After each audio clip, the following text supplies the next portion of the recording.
Call the November 29th board meeting to order. First on the agenda tonight will be the Pledge of Allegiance, going to be led by our new principals.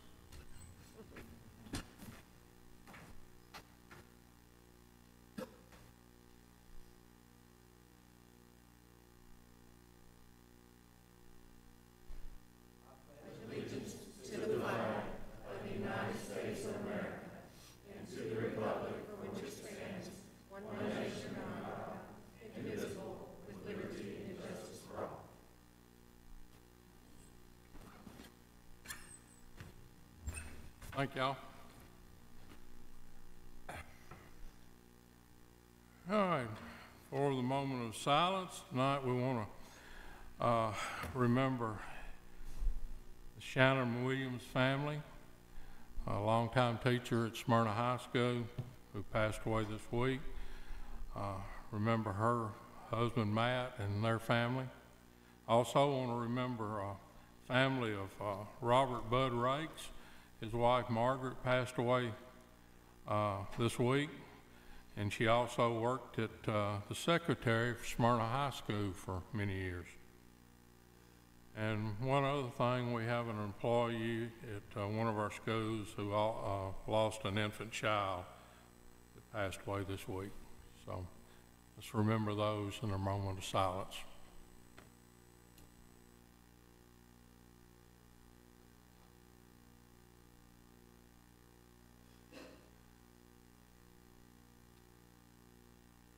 All right. Need approval of the agenda. So moved. Thank you, Mr. Young. Second. Second. Thank you, Mr. Hodge. All in favor say aye. Aye. Aye. All opposed? Motion carries.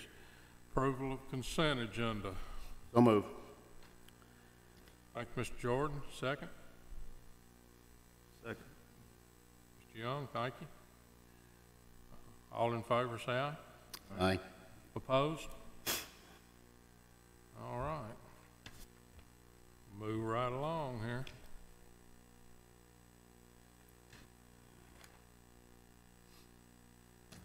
Have any visitors tonight? No visitors. Room full and nobody wants to talk to us. Spotlight on education. Mr. Spurlock? Yeah, we're very excited to have our robotics teams here tonight that were competed in October at Lipscomb, and I'm going to ask for our STEM coordinator, Ms. Finley, to come up.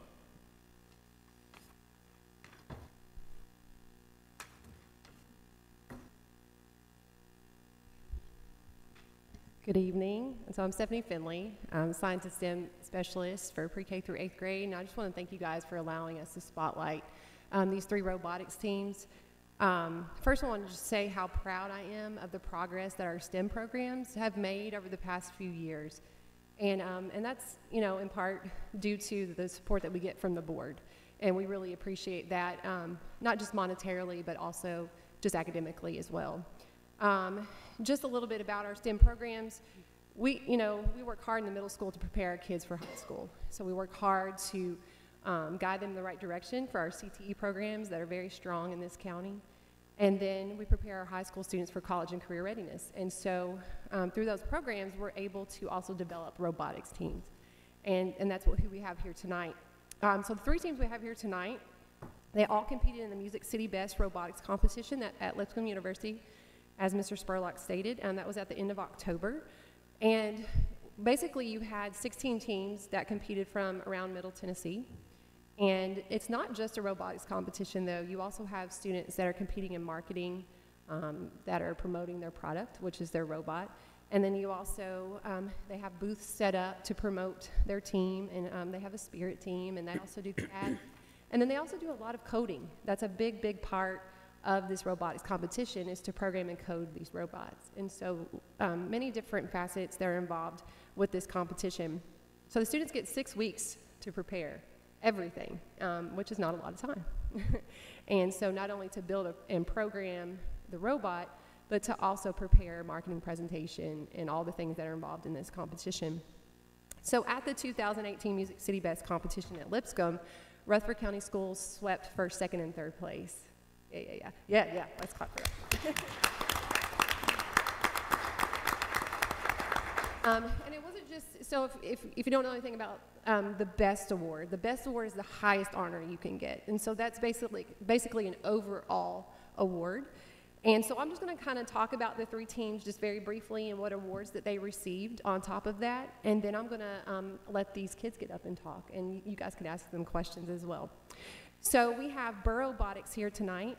This is a team that's a combination of students from Discovery School and Central Magnet. This is led by Mark Guthrie from Central Magnet. And they received awards for Most Robust Machine, third place robotics competition, and third place Best Award. And then we have Smyrna Robotics, and this is a team from Thurman Francis, and they are led by Rhonda Halimi from Thurman Francis. They received Best Team T-shirt Design, Best Middle School Team, fourth place robotics competition, and they received second place Best Award, which means they get to advance to Auburn University this weekend and compete in the regional competition. So they're not just competing against 16 teams, now they're competing against, I think it's 64 is the number I'm hearing, 64 teams. And so these are not just Tennessee teams, these are from Alabama, Tennessee, there's one more, Mississippi, maybe that's the other one, there you go. And then we have Stewart's Creek robotics team, and these are students from Stewart's Creek Middle School and Stewart's Creek High School, led by Kevin Welch at Stewart's Creek Middle School. They received awards for Most Photogenic Robot, Best Web Page Design, Best Exhibit Design and Construction, Best Team Exhibit and Interviews, and they received first place Best Award, and they will also be advancing to Auburn University this weekend. So please give these teams a round of applause. I will turn it over to the students now. Do you guys just want them to come up front? And will that work? And I think some of them brought trophies, some brought robots, and all the things. So, yeah, do you guys just want to come on up from all three schools up front? That'd be awesome. Thank you guys very much. Thank you. Maybe we can get a spokesperson for each one of the groups to come up and kind of introduce your members and also tell a little bit about what you did. So we're going to need a member to come up and speak individually, guys. So someone you may volunteer you? I'm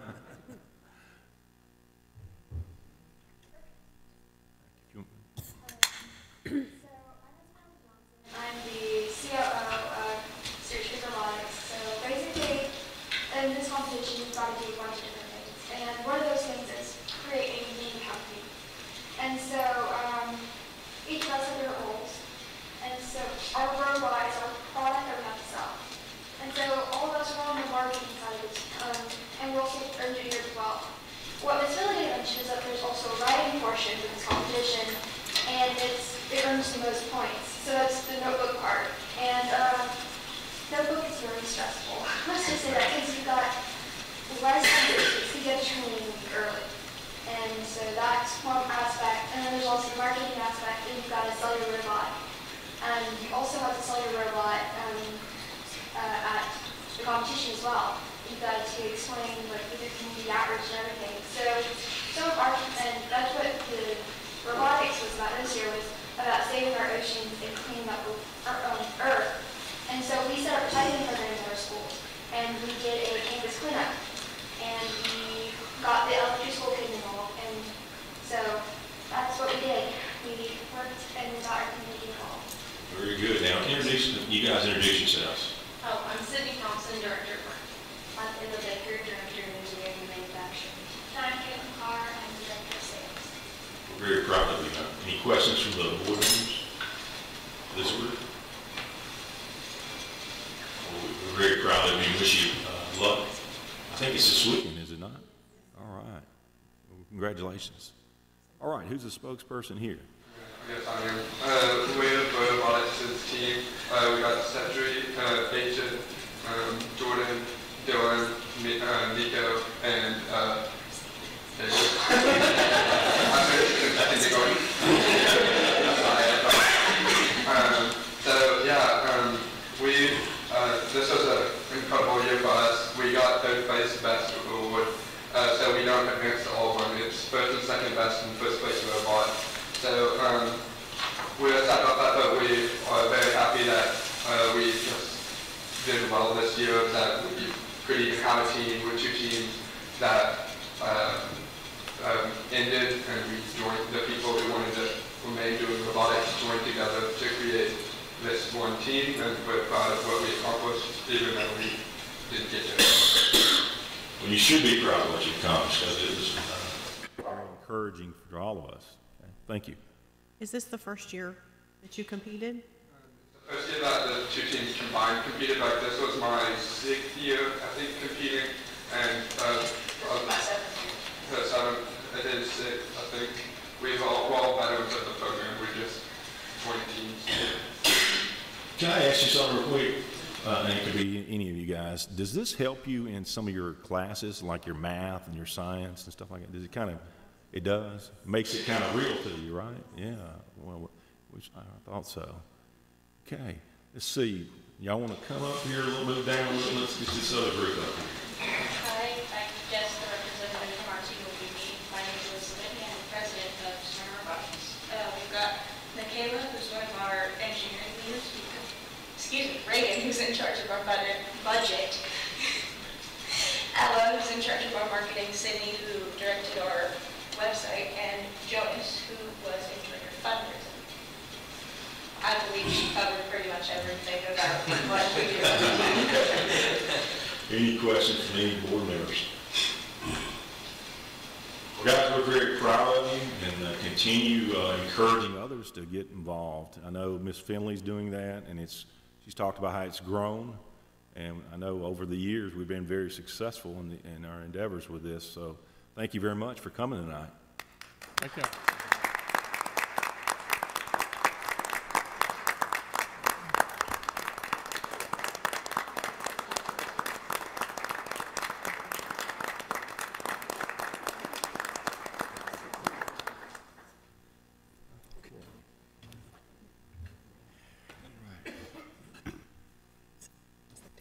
Always the best part of the meetings. I hear you. Let's see here. Doing recognitions. Yeah. Recognitions. Okay, we also have 3 important people in our audience tonight. It's going to come forward. One we've met already at a rezoning meeting, but we'll have him come up anyway. Mr. Steve Solomon, he's going to be the principal at Rockville High School. If you come on, or excuse me, Mr. Steve Luker. Sorry about that. Solomon's quaking in his boots right now. That was a compliment to Mr. Solomon. Amen. But I got introduced at the zoning meeting, but I appreciate you guys inviting me here tonight, and I'm excited to follow the amazing students that we just saw. So thanks for calling me up first, Mr. Spurlock, to follow that. We're looking. You think I remember your name? And That's okay.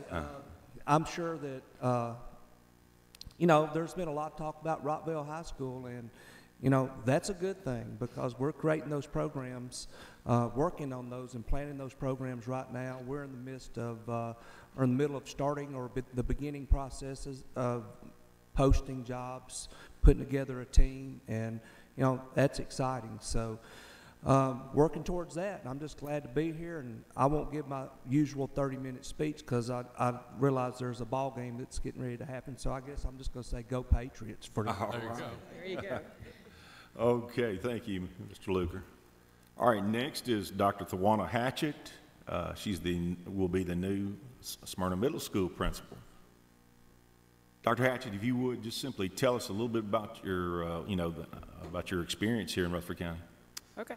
Well, hello, everyone. I'm Thawana Hatchett, and I'm super grateful and thank you so much for this opportunity, Mr. Spurlock. But I've been in the county as a student. I played basketball in this county, had a lot of great teachers along the way and coaches. So I'm so blessed to be able to have this opportunity just to give back, like how people gave back to me. I'm just excited about having that opportunity. I'm really looking forward to working at Smyrna Middle, a very diverse group of students. I really want to focus on meeting the needs of the whole child and continuing the success and hard work that Mr. Luke developed there. Dr. Hatchett, you're also a member, was chosen for the governor's, you might want to talk about the Governor Academy. Recently, I was chosen for that. Dr. Justice is here, and she's my mentor. But that's something I'm really looking forward to. It's to prepare assistant principals to step into a leadership role. Fortunately, I've stepped into that role, but I will continue in that mentoring program. And I think that's just going to be an opportunity for me to continue to learn and apply knowledge and skills. Working with Dr. Justice is going to be wonderful, as well as Dr. Harrell as well. But I'm looking forward to applying a lot of that knowledge as I step into this position. Thank you very much. We wish you much success. All right, Mr. Scott Bolden, be the new principal of Rocky Fork Elementary. Everybody, just thank you, Mr. Spurlock, again for that opportunity to open a brand new school. We're looking forward to working alongside Dr. Sullivan, and the big thing is all of my kids are hopefully will be going with me after the last planning meetings finalized. That's the biggest drawback, is they all will travel with me from David Urey to Rocky Fork Elementary, and then joining the Thunder, and the Thunder will now join the Storm there. All right. Well, thank you, Mr. Bolden, and thank you all, you guys.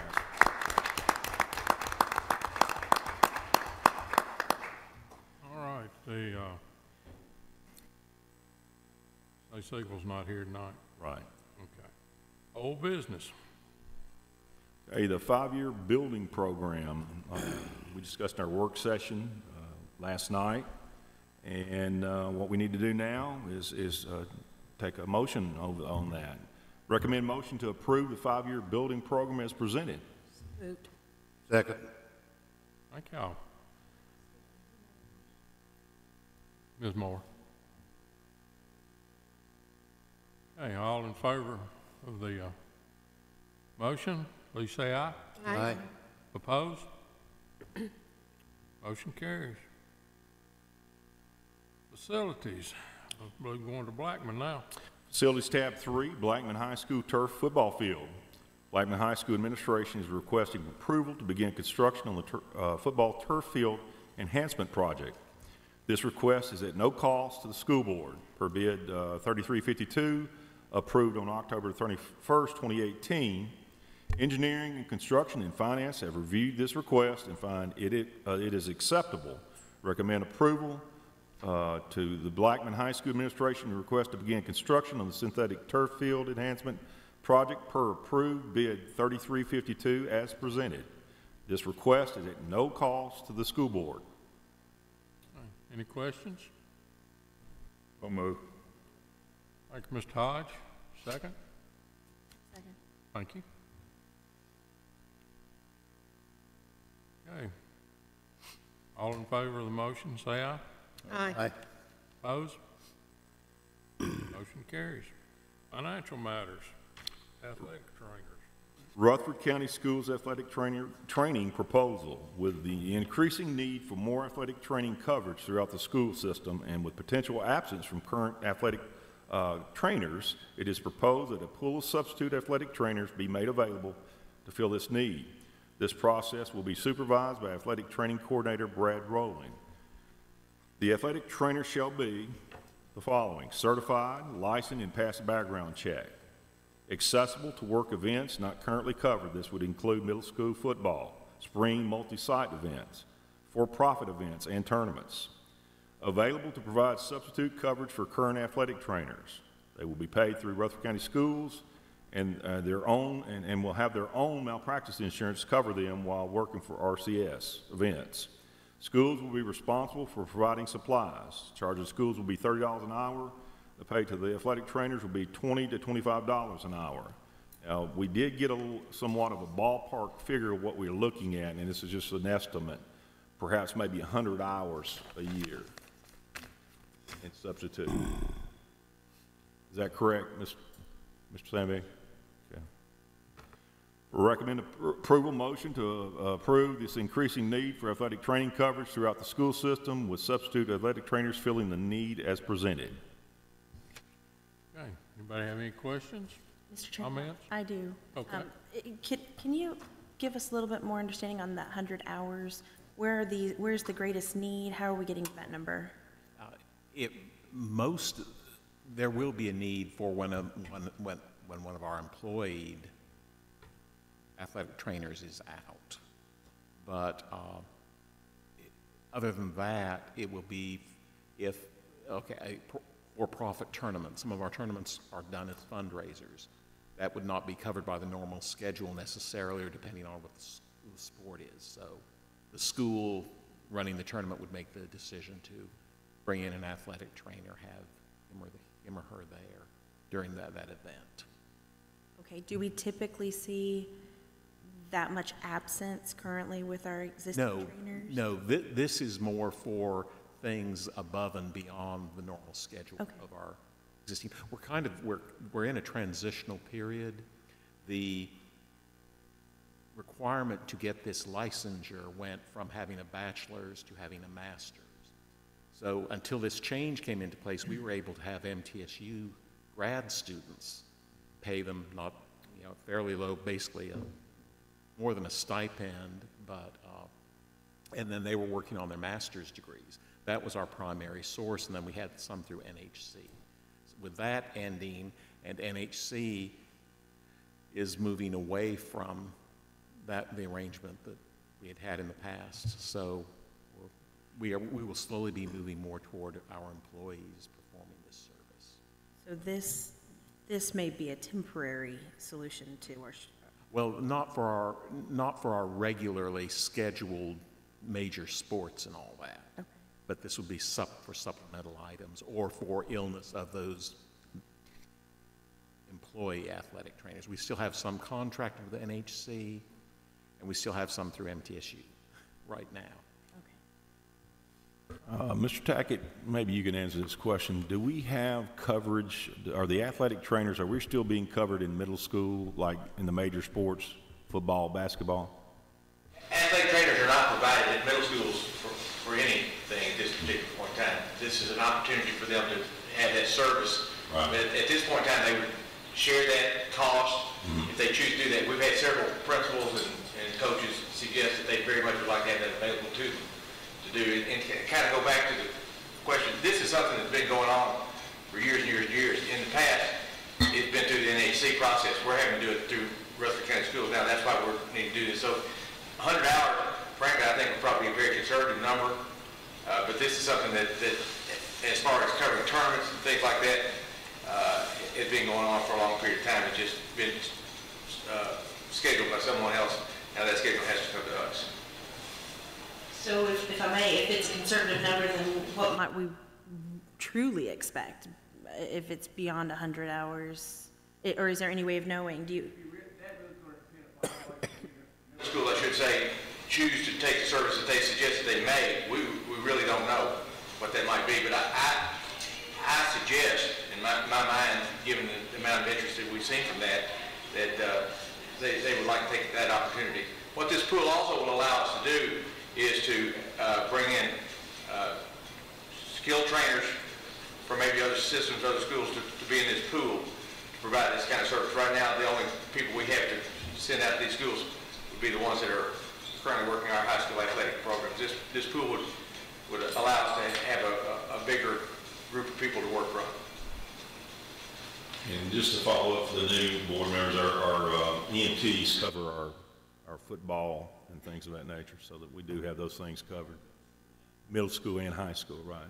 Now, we do incur that cost, is that not correct? We used to didn't do that, did we? Gotcha. Mr. Chairman, just a quick follow-up question for Mr. Sandvig. So if we've been using like the NHC and other means to, and this has been, as Mr. Tackett said, an ongoing thing, we're just going to be doing it a different way. Do you have any numbers as far as what we've spent on these additional trainers, whether it's through NHC or else? In other words, what was the bottom line to the budget? Those services would not have flowed through our financials, so I don't.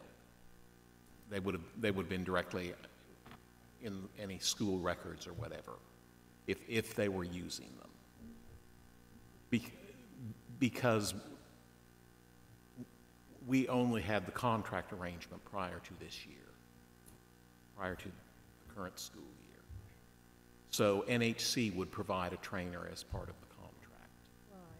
But we don't So have a any tournament records of might how be- much of that contract usage we did and how much it cost. Not how much was for ancillary events like that, no, because that would have just been, that is in the school records, school activity fund records. Important to recognize, this is a no cost to the board. These fees are going to be paid by the teams or the schools, and then Rutherford County Schools will pay them back, but we're not asking for a budget from you guys at all to do anything, because if someone needs an athletic trainer for 3 hours at $30 an hour, $90, that school or team will be responsible for making that payment to us, which we then pay back out. So this is not going to cost the school board anything. We might have some subs though, if we have a sick. Correct, and that's what that little cushion of fee is in there to do. Yeah, we might need subs for a sick employee for the 3 that we have employed. But in the past, this is, if this is approved, this is the first time we will have this kind of an arrangement. In the past, it was just handled entirely through working with MTSU or NHC. And we didn't pay for the supplemental. So the school pays for it out of their own budget or their own. Right. Is it a booster club thing or is it just out of the Athletic school? or booster.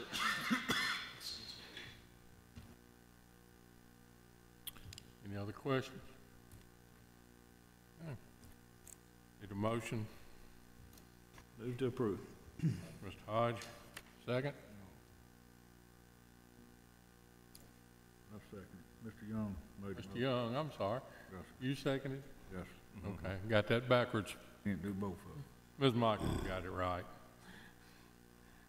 Okay, all in favor, say aye. Aye. Opposed? Motion carries. No insurance update, correct? Director's update? Just a couple of things. On December 3rd, we'll be in a rezoning meeting at 6:30 at Stewart's Creek. And December the 10th, starting at 5:30, we'll have our town hall talks meeting at Siegel High School.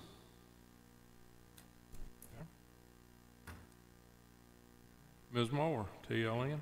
Given the fact that I know we have folks that are desperately wanting to get to Cookeville, I'm going to make this very, very brief. Just want to remind everyone, as far as legislative, again, of the date in December, and for our audience and the public, too, that might be watching, because this is going to be a very important event where we will be, once again, partnering with the city school board and having a meeting with our state legislators. I'm not sure where we are on responses back as to how many of them we're going to have, but hopefully I can report out on that at the next board meeting. Ms. Michaels, of course, being kind enough to handle it for us, as she always does. We are looking at Wednesday, December the 19th for that meeting. So also sent out an article to all of you this week, but many of you in the audience may or may not have seen it. It's an article from the Chalkbeat magazine about our new governor-elect beginning to appoint his cabinet. And one of his appointees, who I believe is actually going to be his policy director, is a former employee of the Tennessee Federation for Children, is that at the TFC, which is a very, very strong pro-voucher organization. So there had been conversation and things in the press that had come out before Lee was elected that he was for vouchers, and so I think seeing more evidence now, it makes that a little bit stronger. So just so everyone kind of heads up, definitely think this is going to make it more of an important topic for us to discuss with our legislators on the 19th. Okay, Federal, Mr. Hodge? No report this week. Thank you, sir. General discussion. Go Patriots. There you go. All right, we will begin on the 11th, correct? 12/11, next meeting, next work session. There's nothing else. We're adjourned.